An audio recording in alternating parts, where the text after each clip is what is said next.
Hello दोस्तों, स्वागत है आप सभी का हमारे चैनल पर एक बार फिर से। दोस्तों, यह वीडियो आपके कमेंट के लिए मैं बनाया हूं और इसमें आप कन्फ्यूजन को दूर करें। जैसे कि प्रश्न आपका था सीटेट पास वाले का।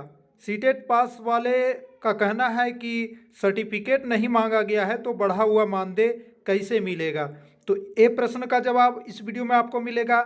दूसरा प्रश्न है, किन्हीं बंदे ने प्रश्न किया है कि 10th और 12th जो है दूसरे राज्य से है, लेकिन यहाँ पर झारखंड में रह करके जेटेट पास किए हुए, तो क्या शिक्षक नियुक्ति में मौका मिलेगा या नहीं। ये दो प्रश्न बार बार और कई बार कमेंट किए गए हैं, तो अब इसका जवाब सुनिए।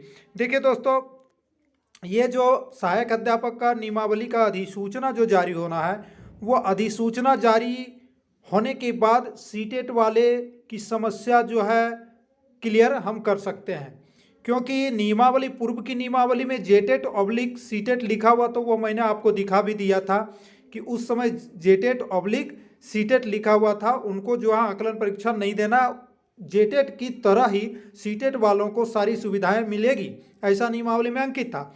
और वो तो रहना है, लेकिन सीटेट वालों का सर्टिफिकेट कैसे जमा किया जाएगा, उनका वर्धित मानदेय कैसे मिलेगा, ये अधिसूचना जारी होने के बाद तुरंत ही आपको जो है ये सूचना जो है परफेक्ट मिल जाएगी। अभी हम जैसे तैसे कह दें ये अच्छी बात नहीं है। तो चलिए, सीटेट वालों को मन में जो शंका था वो समाधान हो गया। ठीक है, तो इंतजार करें अधिसूचना जारी होने का।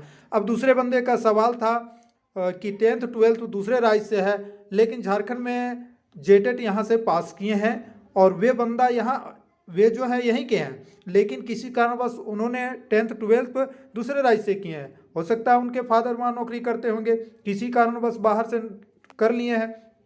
तो भाई, इसके लिए जब तक आपका शिक्षक नियुक्ति नियमावली बन करके नहीं आती है, क्योंकि हर बार अखबार में, हर बार कॉन्फ्रेंस कह सकते हैं मीडिया के सामने जो शिक्षा मंत्री बोलते नजर आ रहे हैं, सिर्फ यही बोलते नजर आ रहे थे कि मैट्रिक इंटर झारखंड से जरूरी है। और किन्हीं मीडिया वालों ने ये प्रश्न नहीं किया कि झारखंड से मैट्रिक इंटर जरूरी है तो ये मैट्रिक इंटर का क्या शर्त रहेगा। जैसे कि जब झारखंड अलग नहीं हुआ था उस समय लोग मैट्रिक इंटर तो किए हैं बिहार, उस समय बिहार था, तो क्या उनका मान्यता मिलेगा यहाँ नहीं। ये सारे प्रश्न का जवाब जो है जब नियमावली बन जाएगी तो उसमें वर्णित रहेगा, ये बात निश्चित है। तो जब तक नियमावली नहीं आपका बन के आती है, उससे पूर्व में देखिए, कुछ भी, कोई भी संकल्पना होता, अधिसूचना जो सरकार का नियम होता है वो 100% आपको खोल करके मीडिया के पास नहीं बोला जाता है जब तक नियमावली बन करके रेडी नहीं हो जाती है। ठीक है, 100% बोल दिया जाता है, बोल दिया जाएगा तो बहुत सारे विरोध आ जाएंगे, और विरोध आने के बाद जो भी नियमावली बन रही होगी वो भी नहीं बन पाएगी, बहुत सारी समस्या आएंगी, बाधाएं और बाधाएं, वो फिर कोर्ट जाएगा फल। अभी इतने ही देख सकते हैं कितने झारखंड में कितने बार हाई कोर्ट का चक्कर काट रहे हैं अभ्यर्थी। ठीक है, कई तरह के मामला हाई कोर्ट जा रहा है। तो भाई, इस चीज़ को देख करके, और ये नियम ही है, किसी भी, कोई भी चीज़ का जो 100% आपको नहीं कहा जा सकता है जब तक कि वो बन करके नहीं आता है। तो नियमावली जब तक आपके समक्ष नहीं आता है तब तक आपको इंतजार करना होगा, और इसका दूसरा जवाब यहाँ पर नहीं है और ना ही कोई दे सकता है। और दे सकते हैं तो जो नियमावली बना रहे हैं वे दे सकते हैं। ठीक है दोस्तों, तो आपका कमेंट जो है ये सही है, और ये कई बंदों का आया था पहले भी कमेंट कि 10th 12th दूसरे राज्य से है, तो बिहार से है, तो कहीं यूपी से है, कोई बंगाल से बोल रहे थे। तो इस प्रकार से इन सारे प्रश्नों का जवाब आपको जब तक नियमावली नहीं बनती है परफेक्ट जवाब नहीं मिल सकता है। ठीक है ना, क्योंकि अब हम अभी झूठ मूठ का कुछ बना के बोल दें कि नहीं ऐसे होगा वैसे होगा, लेकिन इतना जरूर है कि झारखंड जब अलग नहीं हुआ था उससे पूर्व में जो बिहार से किए हैं 10th और 12th, उनको तो मान्यता देना है, उनको तो काटने का सवाल ही नहीं उठता है। अब रह गया कि झारखंड अलग होने के बाद भी जब ये नियमावली बनाई जा रही है और जो कहीं नौकरी कर रहे हैं दूसरे जगह पर, उसके लिए फिर देखिए, अब अगर नियमावली में स्पष्ट नहीं कुछ होगा तो फिर कोर्ट जाएगा लोग, ये बात स्पष्ट है कि कोर्ट जाएगा और कोर्ट से फैसला होगा भाई, क्योंकि नियमावली अब न बनाई जा रही है।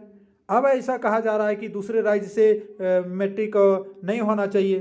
ठीक है, 10 12 नहीं होना चाहिए, मैट्रिक पास यहाँ से होना चाहिए। तो ये अब कहा जा रहा है तो इसका सारा निराकरण निकलेगा, नियमावली बन के आने दीजिए, उसके बाद देखिएगा किस तरह का आप उसमें क्या नियम है। उसके बाद जो है यहाँ कितने जो है अभ्यर्थी है जो 10th 12th बाहर से किए होंगे, जिनके फादर जॉब कर रहे हैं अदर स्टेट में। तो ये सारी समस्याएं एक बंदे का नहीं है, कई बंदों का समस्या है। तो निश्चित तौर पर ये समस्या जो है समाधान होगा, और नियमावली में सबसे पहले क्या अंकित है उसको देखना होगा। तो चलिए दोस्तों, अभी तक आपके मन में जो शंकाएं थी वो थोड़ा बहुत समाधान मैं कर पाया हूँ। 100% तो आपके जब नियमावली बन के आएगी तभी समाधान हो पाएगी। तो हमें दे दीजिए इजाज़त, हम मिलेंगे आपके साथ नई वीडियो में। जय हिंद, जवाहर झारखंड।